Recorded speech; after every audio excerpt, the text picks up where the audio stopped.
ഈ കഴിഞ്ഞ തെരഞ്ഞെടുപ്പിൽ നമ്മൾ പറഞ്ഞു, പഞ്ചായത്ത് തെരഞ്ഞെടുപ്പിൽ എന്ത് പറഞ്ഞു? പോറ്റിയെ കയറ്റി. ആര് പോറ്റിയെ കയറ്റി? പോറ്റിയെ കയറ്റിയ തന്ത്രിയാ, മന്ത്രിയല്ല.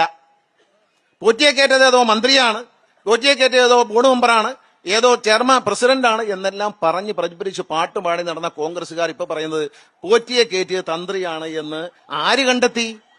കേരളത്തിന്റെ ബഹുമാനപ്പെട്ട ഹൈക്കോടതി നിയോഗിച്ച സ്പെഷ്യൽ ഇൻവെസ്റ്റിഗേഷൻ ടീമാണ്. ഈ പറയുന്ന മോഷ്ടാവായ പോറ്റിയെ ക്ഷേത്രത്തിൽ കൊണ്ടുവന്നതും അവിടെ അകത്ത് കയറ്റിയതും തന്ത്രിയാണ് എന്ന് പറയുമ്പോൾ കുറെ ആളുകൾ പറയുന്നു അങ്ങനെയല്ല, ഞങ്ങൾ ഉദ്ദേശിക്കുന്ന ആൾ കേസിൽ പ്രതിയാകണം. അതാണ് ഇപ്പൊ ഇവിടുത്തെ രാഷ്ട്രീയം.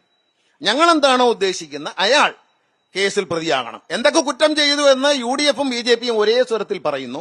അവർ ആ കുറ്റം ചെയ്തു എന്ന് സമ്മതിക്കണം. അത് പറ്റൂ. ഈ രാജ്യത്തൊരു നീതിന്യായ വ്യവസ്ഥയുണ്ട്. ഞാൻ ഈ പഞ്ചായത്ത് തെരഞ്ഞെടുപ്പിൽ എല്ലാ സ്ഥലത്തും പോയി നോക്കി. BJP-ക്കും കോൺഗ്രസിനും ഒരേ സ്വരം പറയാനുള്ളത് ആ ശബരിമല ശബരിമല ശബരിമല ശബരിമല ശബരിമല.